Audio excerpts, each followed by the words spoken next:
আহারে শীত, তোমার জন্য একদমই শান্তি নেই। তুমি আছো বলেই হয়তো আমাদের এত পিঠা খেতে ইচ্ছে করে, তাই না? আসলে শীতের মধ্যে একটু পিঠা না হলে কি আর হয়? এক দুই দিন যেতে না যেতে আমাদের ইচ্ছে করে যে আমরা একটু পিঠা বানাই বা খাই। তো আজকে বলুন তো আমি কি পিঠা বানাবো বা কি পিঠার প্রিপারেশন নিচ্ছি, অনেকে হয়তো বুঝতে পেরেছেন।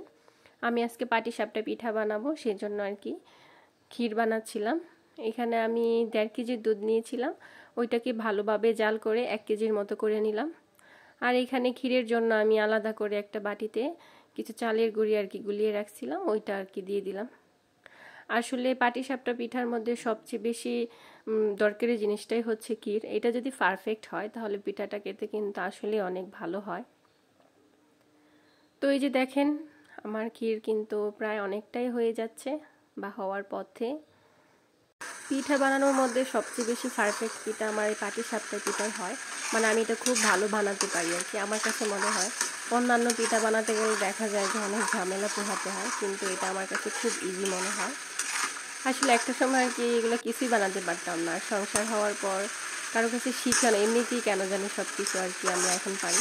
আসলে প্রতিটা মেয়েই হয়তো এরকম, বাবা বাড়িতে কিছু শিখে আসতে হয় না, যখন নিজের সংসার হয় তখন এমনিতেই সব কিছু শিখে যায়।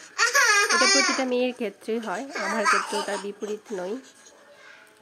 যাই হোক, এদিকে আমি হচ্ছে পিঠা বানানোর জন্য ভালোভাবে চালের গুঁড়িটা আর কি গুলিয়ে নিলাম। আর এই যে দেখেন আমার পাটিসাপটা পিঠা ঘুরাচ্ছিলাম কিন্তু ঘুরতেছিল না। যাই হোক, দেখি আমার পিঠা পারফেক্ট হয় কিনা। তো প্রথম পিঠাই মাশাআল্লাহ অনেক ভালো হয়েছিল। আর কত কিছু বানাই, তাই না? আর সুফিয়ানের আব্বুকে রেখে আমাদের খেতে হয়, মাঝে মধ্যে অনেক খারাপ লাগে যে মানুষটা আমাদের থেকে দূরে থাকে, সেজন্য আর কি কিছু বানিয়ে খাওয়াতে পারি না। আর যখনও আসে একদমই অল্প সময়ের জন্য আসে, দেখা যায় যে কিছুই আর করতে পারি না, 1-2 দিনের জন্য আসে মাঝে মধ্যে। আর ও খুব বেশি একটা পিঠা খেতে পছন্দও করে না, তারপর ইচ্ছে করে যে বাসায় অনেক কিছু বানাই, তখন যদি কাছে থাকতো হয়তো একটা হলেও মুখে দিত, তাই না? শেয়ার করা পরিস্থিতি মানিয়ে নেওয়াই হচ্ছে আমাদের জন্য ভালো। আমরা যত সহজে সব কিছু মেনে নিতে পারবো সেটা আমাদের জন্য ভালো। ওইদিকে আমার পিঠাগুলো প্রায় হয়ে যাচ্ছিল। আর আমি পিঠাগুলো মূলত বানাই সুফিয়ানের দাদার জন্য, কারণ উনি পিঠা খেতে খুব পছন্দ করেন। উনি প্রায় সময়ই বলেন, শীত আসলেই বলে যে পিঠা বানাও পিঠা বানাও, সেই জন্যই মূলত বানানো। আর সুফিয়ান ইনশাল্লাহ ওর দাদার মতো হবে। আমি যতটুকু বুঝলাম ও খুবই পিঠা খেতে পছন্দ করে, ও আর আব্বুর মতো না। ইনশাল্লাহ সামনের বছর আমার ছেলের জন্য আমি পিঠা বানাবো। যাই হোক, সবাই ভালো থাকবেন আর সবাইকে অনেক অনেক ধন্যবাদ আমার পাশে থাকার জন্য।